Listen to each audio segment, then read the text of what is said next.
talking here, essentially I should have been in my country with my people in flood-affected areas with children, with boys, girls, and those who have been badly affected, to console them and provide them some relief. But I'm here to tell the world what happened with us and with our people. It has been a result of unprecedented cloudburst induced by climate change.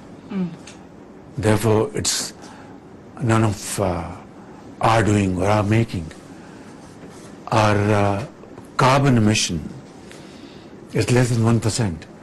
To be very exact, it's 0.8%, which is one of the lowest in the world.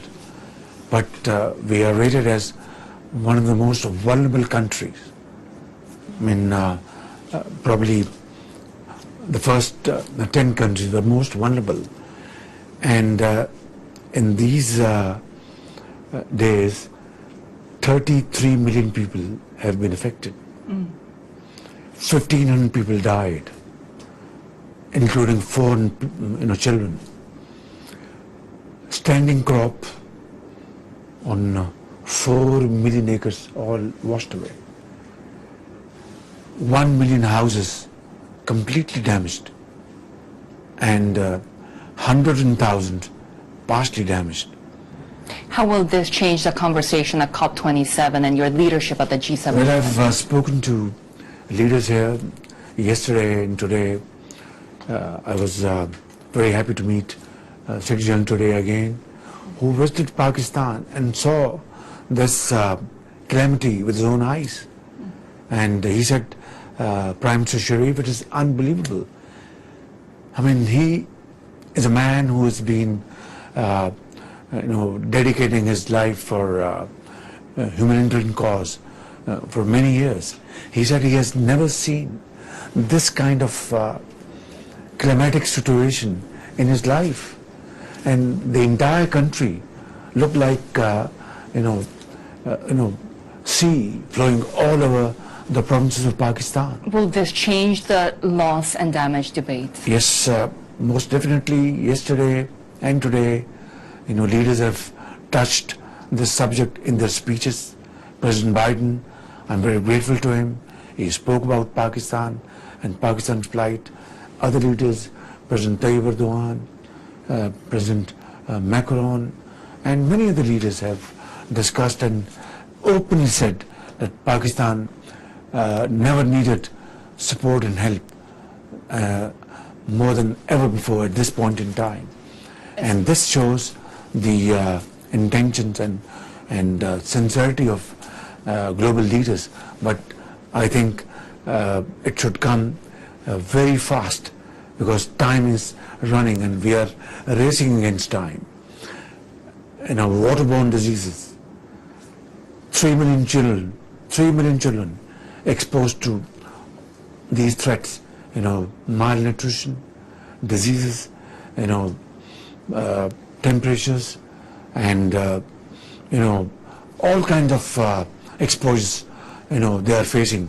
And elderly people, they need blankets, they need food, children need baby food. Has the world done enough? What more can be done? What they've done is commendable, but it is far from meeting our needs. We cannot do it alone.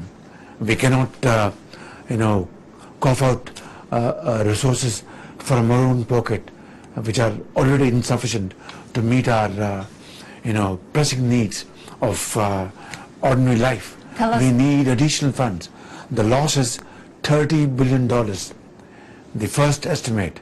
So I think unless the world comes out with billions of dollars of support for relief, for rehabilitation, for building infrastructure, resilient infrastructure, adaptation in agriculture, in housing, things will not come back to normal.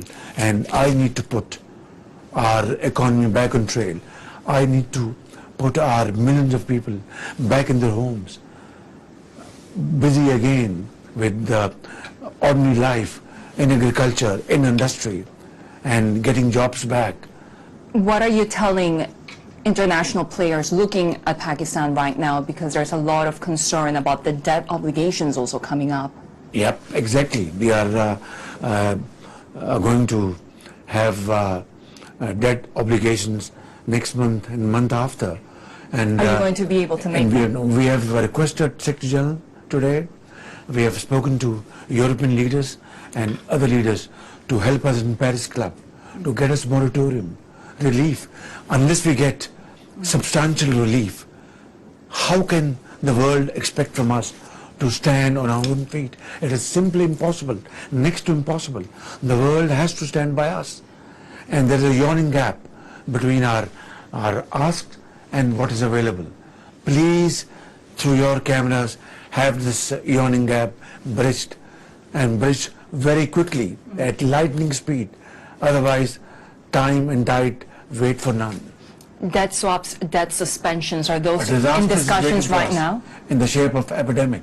It's waiting for us. Please help us in avoiding this disaster. If God forbid that happens, then all hell will be broke.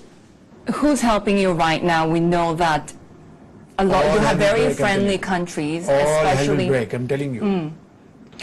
How comfortable are you with your foreign commitments to China, for example? They're 30% of your external debt. Well, I think, yes, Paris Club needs to give us moratorium, and once that is done, we will most definitely we will request our Chinese friends, and we have spoken to IMF, we have spoken to World Bank to arrange programs for immediate relief for these millions of people. It's very important. Please tell me, how on earth do you expect from us that we have just signed IMF agreement with very tough conditionalities? That means every month we have to tax petroleum, we have to tax electricity, and yet rehabilitate millions of people who are shelterless, rebuild their houses and send them back to the work in agriculture, in the industry, and start producing. How can that happen? You're talking about Can you please tell me? taxing Can this petroleum happen? as well. Can this happen? Prices continue to soar. Oil, food. Killing inflation, imported inflation. Because of tension around the world, oil prices have gone to a level which I had never imagined in my remotest imagination. It touched $120. Now it is hovering around $90 We're or so. hearing that some of that It is still cargo is exorbitant. also being diverted to places like Europe that are thirsty for energy. Are you seeing that happen on the ground? What's been Gas the is not impact? available now. We invite tenders. There's nothing in the tenders because gas is all purchased by Europe.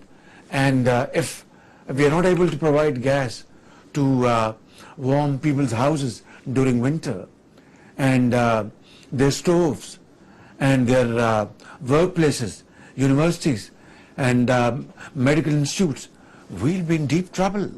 We will have more diseases, God forbid deaths. Does this the developed world expect from us, or they want to really extend their helping hand Mr. to Prime come to our Minister, rescue? what do you think of buying oil from Russia? Well, we have. I've spoken to Russian President Putin about the availability of gas, and he has promised me that he will most definitely look into this. There is no such commitment as yet, but we are also talking to them to buy wheat because there was shortage of wheat last year, and this year the land is not going to be ready for wheat sowing. So we'll have to, import additional tonnage of wheat, which is going to cost fortune and further add on our foreign exchange, very, very scarce resources. All this put together is is a nightmare. Also because the Pakistan rupee is on a free fall right now. And a lot of there's it also question mark. coming from political uncertainty with your former Prime Minister Khan Well, now that's- asking for elections. What's the government going to do? Well, the country needs unity, harmony, reconciliation, peace with each other, brotherhood, fraternity, and I'm all for this. Our coalition government, I'm heading this coalition government. I have articulated this time and again today, before your cameras and talking to you, I would like to convey to all my friends in Pakistan, let's join hands together, let's unite, let's bury our differences, and let's discuss politics some other time. Today is the time to come together and serve the suffering humanity and our brothers and sisters, get them out of water and put them in safe places and pitch tents, put them in the tents, provide them with blankets, with medicine, with food, baby food. My appeal to all my Pakistani brothers and sisters, let's rise above our likes and dislikes. Let's bury our hatchet and let's move forward. And this is equally true about international community. My appeal to them, that please do hand holding for Pakistan. Today we have become victim of this climate change induced torrential rains. Tomorrow it could be somebody else victim of this. Do we want this, or do we want to stop this? Mr. Prime Minister, just finally, before I let you go, on that sentiment of unity, are we going to see any efforts from your administration on normalizing ties with India? Most definitely. I mean, we are neighbors. We're there to stay forever till this world is in place.